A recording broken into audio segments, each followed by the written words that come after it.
Seguinte, família, logo antes do início da entrevista coletiva do Pedro Martins, o Cruzeiro anunciou de forma oficial o Pepa como seu novo treinador. O próprio Pedro Martins falou que o treinador já vinha acompanhando o Cruzeiro, porque eles já tinham um acordo há algum tempo e estavam esperando o final da participação do Cruzeiro no Campeonato Mineiro.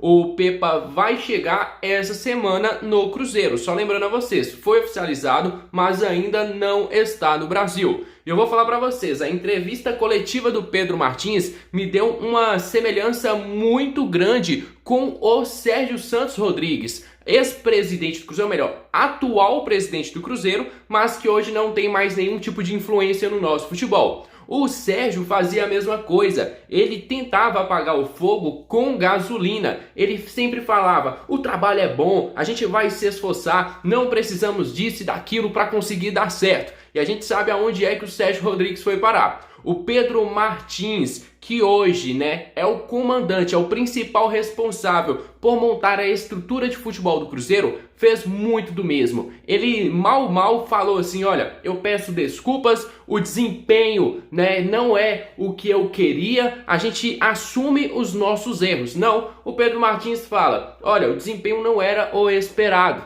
mas a gente confia que com o trabalho que está sendo feito, a gente vai potencializar esses jogadores. E eu pergunto para o Pedro Martins, já viu potencializar Rafael Bilu? Já viu potencializar Matheus Jussa? Com alguns jogadores que você contratou, Pedro, não tem potencialização. Para de ficar caçando briga desnecessária. Não tem como, tem jogador que não tem como potencializar. Eu vou fazer aqui para vocês um rápido resumo, alguns cortes da entrevista coletiva do Pedro Martins. E aplaudir o jornalista do Deus Me Livre que chegou e falou, olha, você não acha que houve erro da sua parte ao demorar tanto para anunciar o Pepa? Dar mais tempo ao treinador no Campeonato Mineiro antes de iniciar o Campeonato Brasileiro. Tem que parabenizar este jornalista que falou cara a cara com o Pedro Martins o que a torcida do Cruzeiro sente no momento. Fica vocês com um rápido resumo, mas antes, deixem o seu gostei e se inscreva no nosso canal. Fiquem agora com um rápido resumo sobre as palavras do Pedro Martins.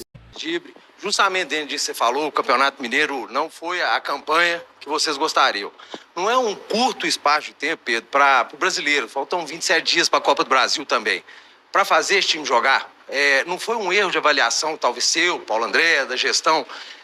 Demorou demais para a troca do Pesolano, que o treinador tem muito pouco espaço de tempo para fazer esse time jogar, para conseguir o rendimento dos atletas.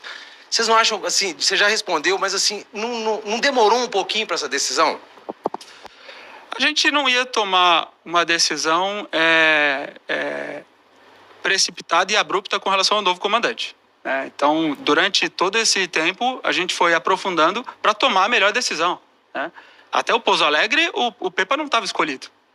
Então, existia um processo e existiam alguns nomes que a gente acompanhava e monitorava, mas a partir dali que a gente resolveu fazer essa escolha. No nosso entendimento, cortar o trabalho do Pesolano ali não fazia sentido. A gente entendia que ele ia manter o nível de exigência, de cobrança e de qualidade do trabalho até o final do Campeonato Mineiro. A gente precisava entender que era um fim de um ciclo e ele precisava entregar aquela competição.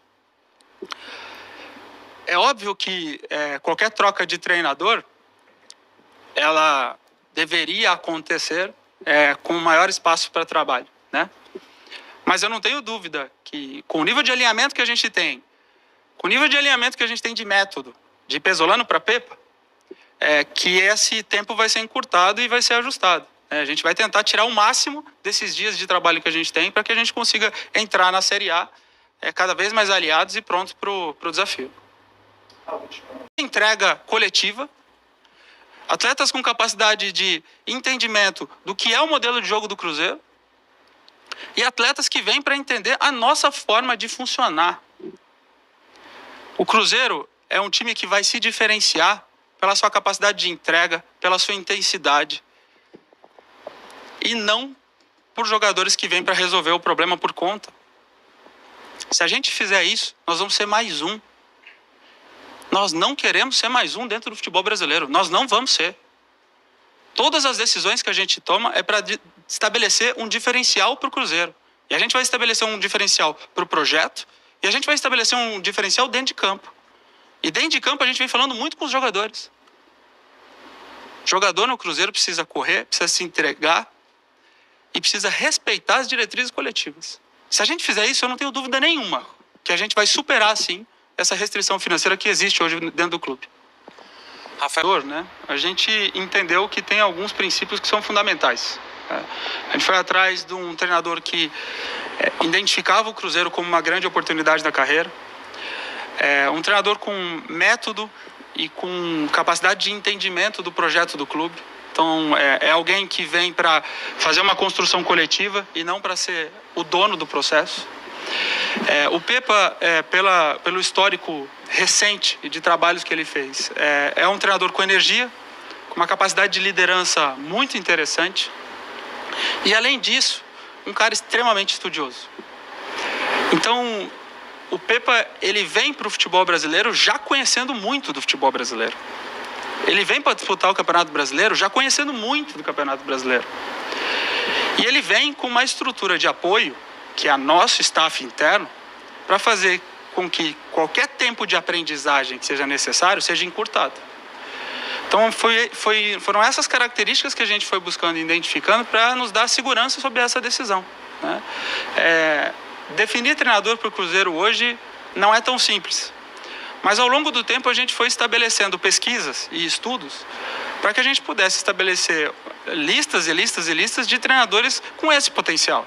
É óbvio que ali, no aprofundamento, você acaba direcionando melhor a sua decisão, né?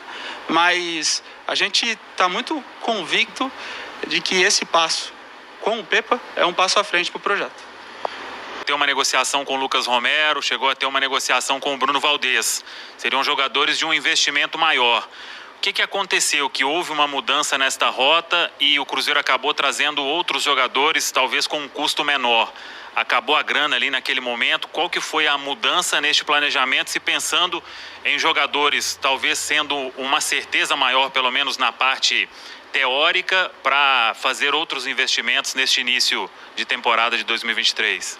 Samuel, isso é um ponto importante, porque muitas das coisas que acabam saindo na imprensa, elas são especulações, né? Então, o clube, muitas vezes, nós temos uma área de mercado muito ativa, né? Às vezes liga para sondar, para entender uma situação, já aparece como se fosse uma proposta do Cruzeiro. Então, nomes que você acaba citando, muitas vezes, eles foram até possibilidade, mas não no mesmo momento. Então, não necessariamente a gente ia gastar com determinados jogadores ou nos 2 ou 3 jogadores ao mesmo tempo. Das 3 possibilidades, uma poderia ser a opção, por exemplo, né? Então, o orçamento é um só, né? O clube vai estabelecendo como ele aloca os recursos, sabendo que dentro do cenário brasileiro hoje, a capacidade de investimento do Cruzeiro ela é baixa. Nós temos uma melhoria substancial com relação ao que foi ano passado, mas comparando com os nossos adversários e competidores, nós estamos na segunda metade da tabela e estamos lá embaixo, né?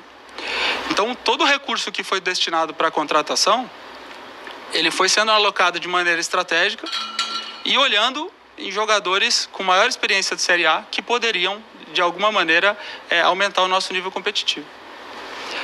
O clube continua com essa estratégia, né? Mas em alguns momentos a gente procura oportunidade de mercado, às vezes levando em consideração um custo mais baixo, porque a gente precisa direcionar o dinheiro.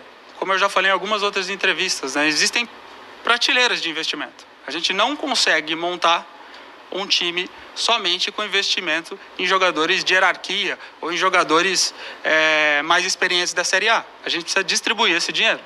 E a gente está procurando fazer isso da melhor maneira possível, sabendo e levando em consideração que esses jogadores escolhidos são jogadores que vão ser potencializados pela estrutura.